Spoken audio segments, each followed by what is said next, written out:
नमस्कार दोस्तों, आज की हमारी इस खास चर्चा में आपका बहुत बहुत स्वागत है। आज ना हम चंदनपुर नाम के एक बहुत ही प्यारे से गांव की एक कमाल की लोक कथा पर बात करने वाले हैं। अब देखिए, ये कहानी सिर्फ किसी चटपटे खाने के बारे में नहीं है, बिल्कुल नहीं। ये दरअसल एक ऐसे अनोखे स्ट्रीट वेंडर की कहानी है जो अपनी बिरयानी की प्लेट के साथ साथ ना जिंदगी के कुछ बहुत ही गहरे और शानदार सबक भी परोसता है। तो चलिए स्वाद और ज्ञान के इस मजेदार सफर को शुरू करते हैं। सबसे पहले जरा इस सवाल पर गौर कीजिए, ऐसी क्या चीज है भाई जो सिर्फ 20 रुपए की है लेकिन आपको जिंदगी भर की सीख दे सकती है ना? सोचने वाली बात। यही वो दिलचस्प सवाल है जिस पर हमारी आज की पूरी कहानी टिकी हुई है। सोचिए, एक मामूली सा 20 रुपए का लेन देन कैसे किसी की जिंदगी का नजरिया बदल सकता है। यहीं से शुरू होती है हमारी ये अनोखी दार्शनिक यात्रा। तो चलिए कहानी के पहले हिस्से की तरफ बढ़ते हैं, पहेली बिरयानी काट। हमारी कहानी शुरू होती है बिल्कुल सुबह सुबह के वक्त चंदनपुर गांव के एक पुराने बरगद के पेड़ के नीचे, जहां जगन नाम का एक बड़ा ही चुलबुला और मजेदार सा नौजवान अपनी बैलगाड़ी लगाता है। अब जगन का जो ये बिजनेस मॉडल है ना, वो सच में बहुत ही कमाल का है। उसने अपने ग्राहकों के सामने एक बड़ी मजेदार शर्त रखी है कि भाई, पेट की भूख मिटाने से पहले आपको अपने दिमाग की बत्ती जलानी होगी।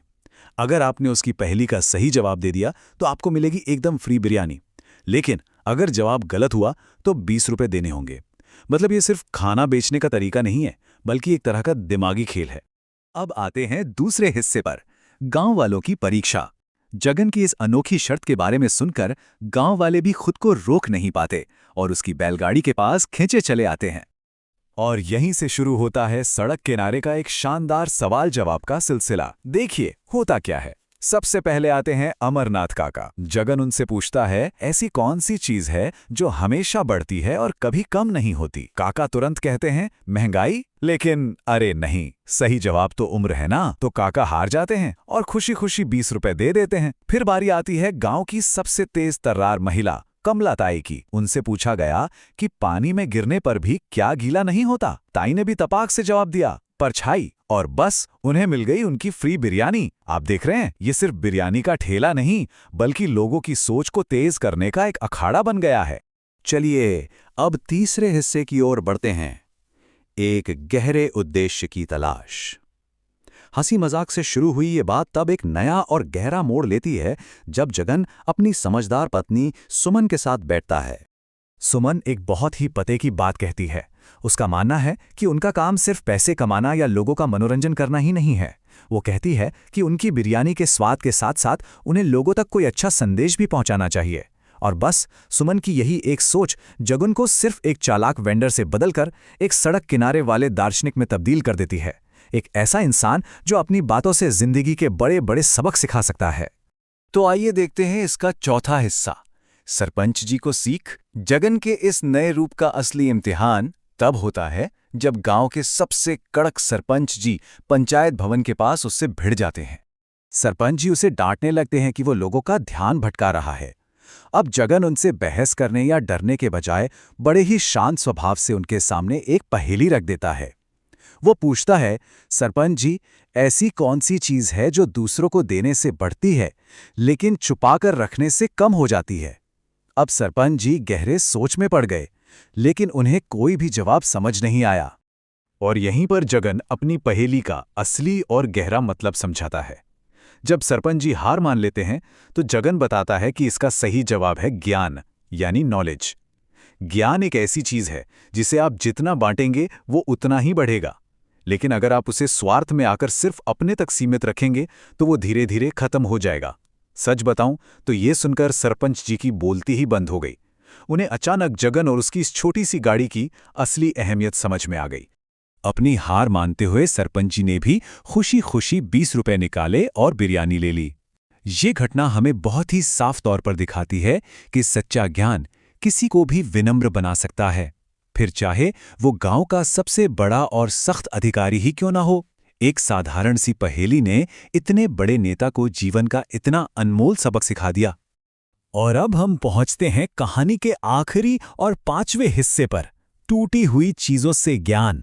अब सीन ये है कि जगन गांव के तालाब के किनारे खड़ा है और वहां लोगों की काफी भीड़ जमा हो गई है। सब एक आखिरी और सबसे बड़ी चुनौती का बेसब्री से इंतजार कर रहे हैं। जगन पूरी भीड़ को देखकर एक बहुत ही मार्मिक और गहरी पहेली पूछता है। ऐसी कौन सी चीज है जो टूटने के बाद ही काम आती है?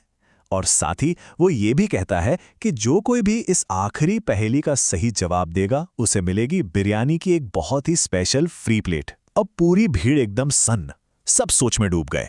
फिर अचानक अमरनाथ काका, हाँ वही काका जो सुबह हार गए थे, वो तपाक से सही जवाब देते हैं, अंडा। जगन जोर से तालियां बजाता है और उन्हें उनकी फ्री बिरयानी दे देता है। अब देखिए, यहां शाब्दिक रूप से तो जवाब मिल गया है, लेकिन जगन ने इस मौके का इस्तेमाल एक बहुत ही खूबसूरत और गहरे अर्थ को समझाने के लिए किया। जरा सोचिए, ये कितनी दिलचस्प बात है कि हमारे घर में पाए जाने वाली एक मामूली सी चीज, यानी एक अंडा, कैसे हमारी हार ना मानने की ताकत का इतना बड़ा प्रतीक बन सकता है। जिस तरह से एक अंडे का टूटना उसका अंत नहीं होता, बल्कि एक नई शुरुआत, एक नए पोषण की शुरुआत होता है, बिल्कुल वैसे ही हमारी जिंदगी में भी कुछ चीजों का टूटना किसी नई चीज की शुरुआत हो सकता है ना? कमाल की सोच। फिर जगन उस भीड़ को बड़े ही प्यार से समझाता है कि देखिए, हमारी जिंदगी में भी अक्सर बहुत सी कीमती चीजें टूट जाती हैं, जैसे कि हमारे गहरे रिश्ते, हमारे बरसों की उम्मीदें या फिर हमारे संजोए हुए सपने। ये पल वहां मौजूद सभी लोगों के लिए बहुत भावुक कर देने वाला था, लेकिन जगन उन्हें याद दिलाता है कि जब इंसान की जिंदगी के ये अहम हिस्से टूटते हैं तो वो हमारी कहानी का दी एंड बिल्कुल नहीं होता। जगन की इन बातों ने वहां खड़े हर एक इंसान के दिल को गहराई से छू लिया। ये साबित करता है कि सड़क किनारे खड़ी एक छोटी सी बिरयानी की गाड़ी भी लोगों की जिंदगी में उम्मीद की एक बहुत बड़ी किरण जगा सकती है। टूटे हुए टुकड़ों को बटोरना और उनसे कुछ नया और बेहतर बनाना ही तो असली जिंदगी है ना? तो दोस्तों, जैसे जैसे हम अपनी आज की इस चर्चा के अंत पर पहुंच रहे हैं, जगन की ये बात कहीं ना कहीं हमारे जहन में बस जाती है। ये कहानी हमें सिखाती है कि चाहे जिंदगी में कितने भी उतार चढ़ाव आएं, हमें कभी हार नहीं माननी चाहिए। और हाँ, ये भी कि सच्चा ज्ञान जब दूसरों के साथ बांटा जाता है तो वो हमेशा बढ़ता ही है। अब इस आखिरी सवाल के साथ मैं आपको यहीं छोड़े जाता हूं। जरा सोचिएगा कि हम सभी अपने जीवन के टूटे हुए अनुभवों से ऐसा क्या नया और बेहतरीन बना सकते हैं। तो बस अपना ज्ञान ऐसे ही बांटते रहिए और जिंदगी में हमेशा आगे बढ़ते रहिए।